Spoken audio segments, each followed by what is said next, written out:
Não sei em que momento, na verdade, eu escolhi a arquitetura.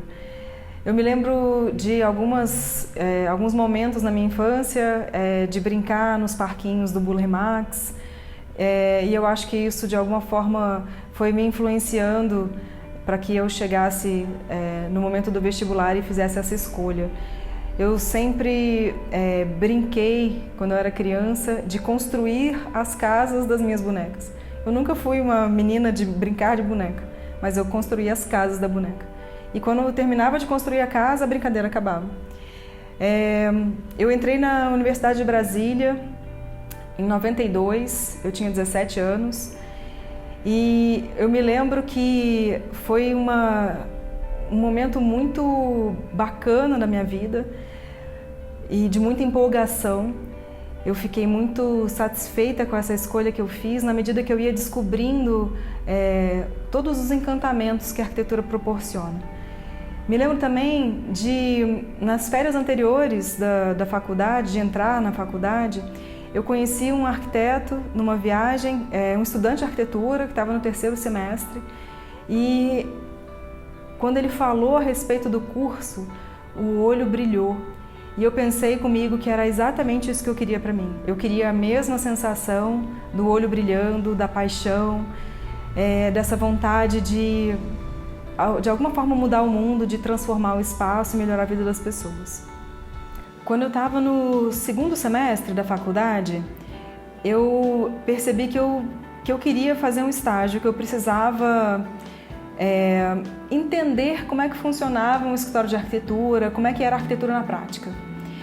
E eu fui atrás de um estágio com alguns veteranos da faculdade, e então eu comecei a trabalhar aos 17 anos, eu nunca mais parei. Eu acho que eu sou bastante workaholic mesmo, e eu gosto muito do que eu faço. E esse estágio, a gente trabalhava com imagens 3D, naquela época era o 3D Studio, e foi super engraçado porque eu não sabia nem AutoCAD, né? Até porque eu estava começando a aprender AutoCAD, entrei num curso, na verdade eu entrei em 2 cursos paralelos, num curso de desenho à mão e num curso de AutoCAD. E a gente usava a versão do CAD R12, não era de tipo 2012, era de 1812, sabe? Não tinha nem atalho nesse CAD. Mas foi super bacana, a gente não podia fazer entregas para os professores desenhados no CAD, então a gente tinha que fazer à mão. E eu fui procurar melhorar o meu desenho à mão. E paralelo a isso, a esses 2 cursos, eu fui então para o estágio, e onde eu comecei a entender um pouco mais de como que fazia projeto, né? Na prática, uma atividade que fosse além do que a gente aprendia na faculdade. Então eu estagiei, esse foi meu primeiro estágio, depois eu fiz alguns estágios em escritórios que trabalhavam mais com arquitetura de interiores. E quando eu me formei, em 97, eu não me sentia pronta ainda para abrir um escritório. Isso para mim era muito claro. Eu não tinha nenhum conhecimento a respeito de gestão, de administração de escritório ou de como manter financeiramente o escritório. E também eu tinha convicção de que eu não tinha nenhuma condição de conhecimento mesmo, de arquitetura, para abrir meu escritório sozinho.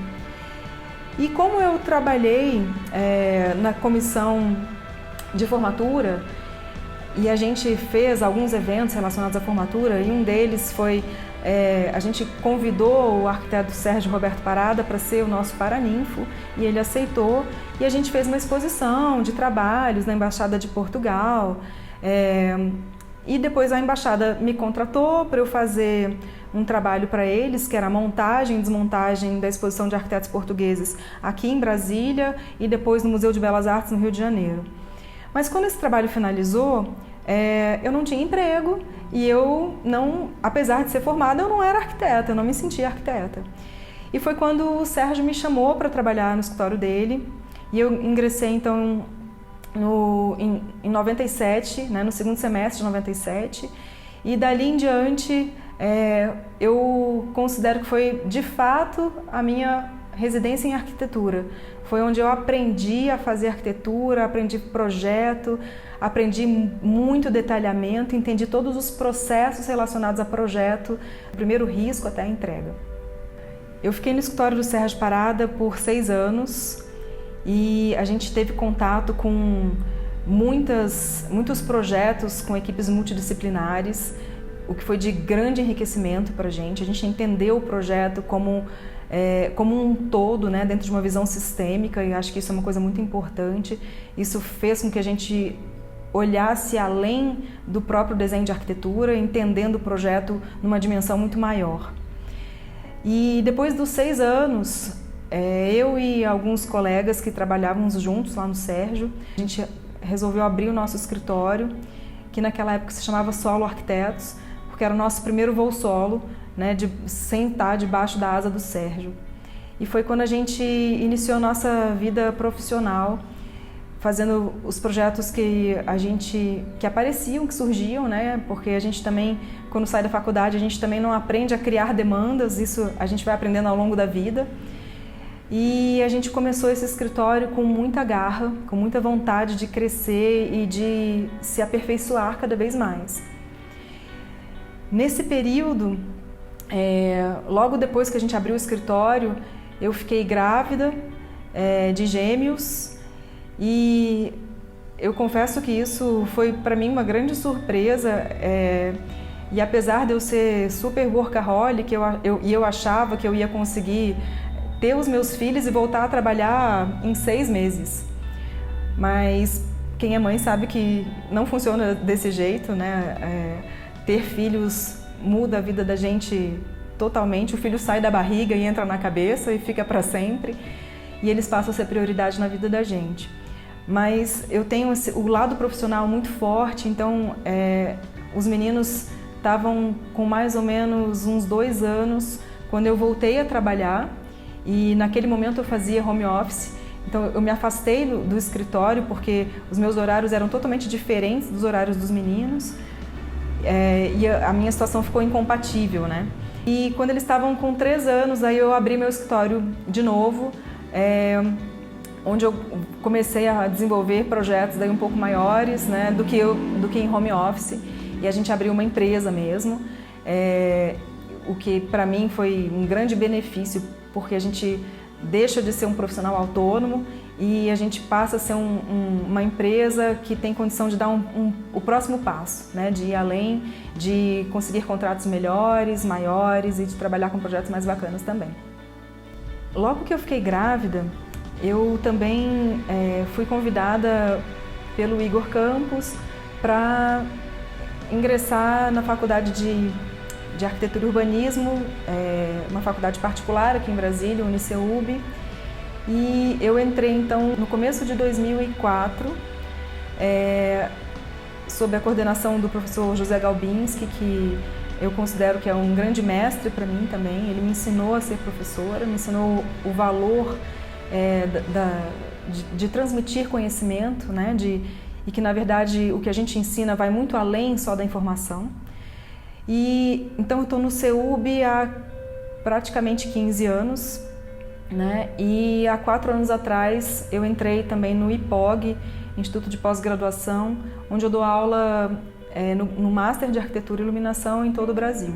Ao longo dos anos, como professora tanto da faculdade aqui em Brasília, como dando aula também em várias cidades no Brasil, eu fui percebendo que os alunos tinham sempre as mesmas inseguranças, as mesmas angústias, e isso, na verdade, me provocava uma angústia, uma vontade de compartilhar mais, de dividir a experiência que a gente tem de tantos anos, né? Tem 22 anos que eu estou formada, e eu vejo as dificuldades que os alunos passam, e eu queria conseguir atingir mais gente e ajudar e colaborar com mais pessoas. Então nasceu esse desejo, e fomos eu e o Igor conversando a respeito de como que a gente podia transformar esse desejo, essa vontade em realidade. e então surgiu o In Residence com essa proposta de contribuir, de trocar experiências, de conseguir atingir mais gente. E eu posso dizer que eu estou particularmente muito feliz. Para mim é um sonho realizado e eu estou com aquele sentimento de que essa é a missão, assim, foi para isso que eu vim, para poder dividir o que eu aprendi nesses anos todos e inclusive devolver um pouco o que eu aprendi com o Sérgio ao longo desses anos todos, com o professor Galbinski, poder devolver tudo isso para mais gente, né, e para fazer o bem.